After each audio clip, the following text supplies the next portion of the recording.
ముకుంద జ్యువెలరీలో వడ్డానం Mela October 4th నుంచి 12th వరకు ఫ్లాట్ 9.99% VA ఆఫర్ మీకోసం. ముకుంద జ్యువెలర్స్ సమర్పించు దీపావళి స్పెషల్ ఎపిసోడ్స్ కి స్వాగతం. అమ్మ నమస్తే. నమస్తే అమ్మా. అమ్మ ధనత్రయోదశి అసలు ఎలా ఆవిర్భవించిందమ్మా, ఎందుకు వచ్చింది? దేవతలు రాక్షసులు కలిసి పాలసముద్రాన్ని చిలుకుతున్నప్పుడు అందులో నుండి విశిష్ట వస్తు సముదాయం చాలా వచ్చింది.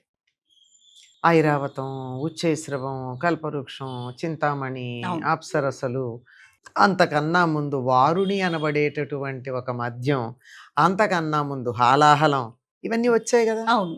కానీ దేవతలకి తృప్తి లేదు. వాళ్ళు కావాల్సింది వచ్చేదాకా వాళ్ళకి తృప్తి ఎందుకు ఉంటుంది? అలా చేస్తూ ఉండగా అందులో నుండి ధన్వంతరి ఆవిర్భవించాడు. ధన్వంతరి దేవతల యొక్క వైద్యుడు. ఆయన ఆవిర్భవించాడు. ఆయన ఆవిర్భవించింది ఈ త్రయోదశి. అందువల్ల దీనిని ధన్వంతరి త్రయోదశి అంటారు. అది వాడుకలో ధనత్రయోదశి అయింది. ఈ రోజుని డాక్టర్స్ డేగా సెలబ్రేట్ చేసుకుంటాం. మరి దీన్ని బట్టి అర్థమైంది కదా ధన్వంతరికి సంబంధించింది అని. కానీ దీన్ని ధనత్రయోదశిని ధనంతో ఎందుకు, ధన్ దగ్గర ఎందుకు ఆపామంటే అన్నింటికన్నా గొప్ప ధనం ఆరోగ్యం. ఆరోగ్యం అనపడేటటువంటి ధనాన్ని ఇచ్చే, మనకి ప్రసాదించేటటువంటి ధన్వంతరి ఆవిర్భవించిన రోజు ధనత్రయోదశి. ఈ ఆరోగ్యం ఉన్నట్టయితే యముడు మన దగ్గరికి రాడు గనక ఈ దీపాలు చూసి వెళ్ళవయ్యా అని చెప్పి సాయంకాలం మనం చక్కగా యమదీపాలు పెట్టుకుంటాం గుమ్మం ముందు ధనత్రయోదశి నాడు. ఇది మనకెట్లయినా తెలుగు వాళ్ళకి అలవాట్లో పోయిందమ్మా. ఉత్తర దేశం వాళ్ళు బాగా చేస్తూ ఉన్నారు. వాళ్ళని చూసి ఇప్పుడు మళ్ళీ మనం ప్రారంభించుకున్నాం. ఎంతకాలంగానో మనకి అలవాటు లేదు. అవును అవును. తర్వాత మరి ఈ రోజు ఏదైనా కొనుక్కోవాలి, పూజ చేసుకోవాలి, ఇలాంటిది కూడా మనం వింటూ ఉన్నాము. దీన్ని ఒక సాంప్రదాయంగా కొనసాగిస్తూ ఉన్నాం. మొదట్లో లేదు కదమ్మా, ఈ మధ్య కాలంలోనే మనం చేస్తున్నాం. ఒకప్పుడు ఈ ధనత్రయోదశి నాడు బంగారం కొనాలి అనేటటువంటి లెక్క లేదు. ఈ మధ్య కాలంలో మొదలైంది. అసలు ధన్వంతరికి బంగారానికి ఏమిటి సంబంధం? లేదు కదా. కానీ ఇది లోకంలో ఎందుకు వచ్చిందో చెప్తా. ఒకప్పుడు ముఖ్యంగా ఉత్తర దేశంలో కొత్త సంవత్సరాన్ని దీపావళి తర్వాత మొదలు పెట్టుకునేవారు. అందుకే కొత్త లెక్కల పుస్తకాలు రాసుకుంటారు. అవును అవును అవును కదా. అక్కడి నుంచే మొదలు వాళ్ళకి. అక్కడి నుంచి కొత్త లెక్కల పుస్తకాలు మొదలు పెట్టుకుని కొత్త సంవత్సరం మామూలు ఈనాటి భాషలో చెప్పుకోవాలంటే ఫైనాన్షియల్ ఇయర్ అనుకుందాం. భారతీయులకి ఫైనాన్షియల్ ఇయర్ ఇది మార్చి కాదు, దీపావళి. అప్పుడు ఏం చేస్తారు, వాళ్ళన్నీ లెక్కల పుస్తకాలన్నీ పాతవన్నీ సెట్ చేసేసుకుంటారు, చూస్తారు.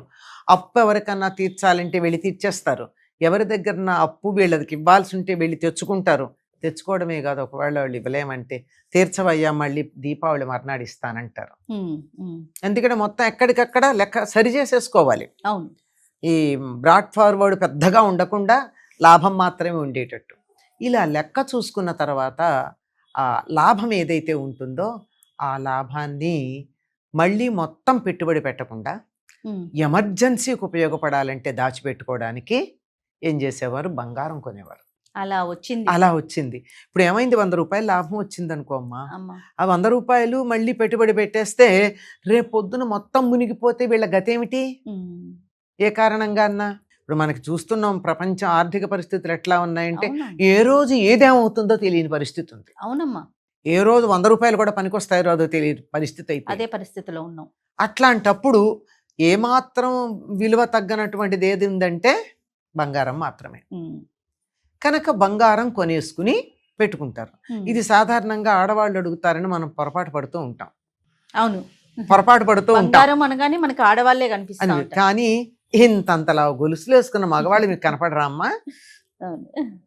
ఇంతంత కంకణాలు, బ్రేస్లెట్స్, గొలుసులు, ఏమి గణేష్ చూపిస్తున్నాడమ్మా, నాకేం లేదు అనేసి. గణేష్ కు లేకపోవచ్చు, గణేష్ వ్యాపారస్తుడు కాదు కదా. కాదు, వ్యాపారస్తుడైతే వేసుకునేవాడు. అదే కదా. అంటే రేపు పొద్దున తనకు అప్పు ఇవ్వాలంటే ఒంటి మీద ఉన్న బంగారం చూసిస్తారు. వీడు ఇవ్వలేకపోతే 4 తన్ని వాడి బంగారం లాక్కుంటామని. ఎంత నమ్మకం, ఎంత కాన్ఫిడెన్స్ ఇస్తుంది. అందుకని బంగారం కొనడం అన్నది అలవాటైంది. అవును. తప్పనిసరిగా మొత్తం కాకుండా ఇంతన్నా మనం పక్కన పెడదామని.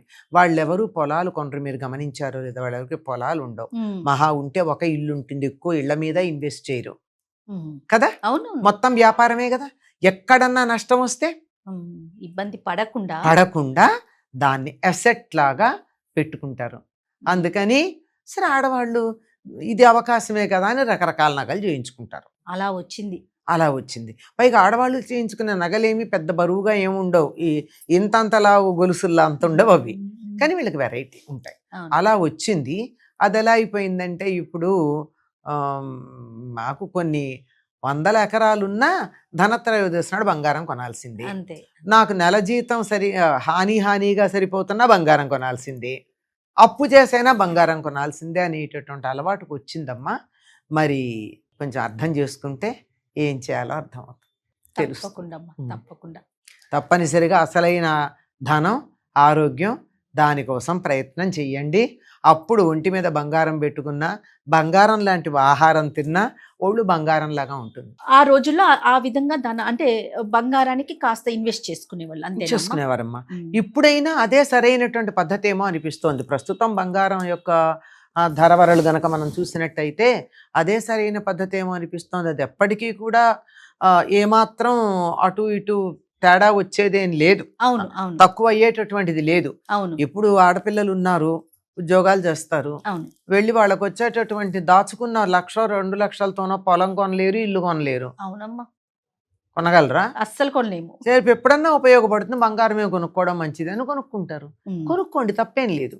కానీ అప్పు చేసి మాత్రం కొనకండి. మీకున్నటువంటి దాంట్లో ఉన్నటువంటిది దాచుకోదలుచుకున్నది ఏదైతే ఉందో అది బంగారం రూపేణా దాచుకోవడానికి తగినటువంటి సమయం ఇది. అది చేసుకోండి. చాలా సంతోషం. నమస్తే. నమస్తే.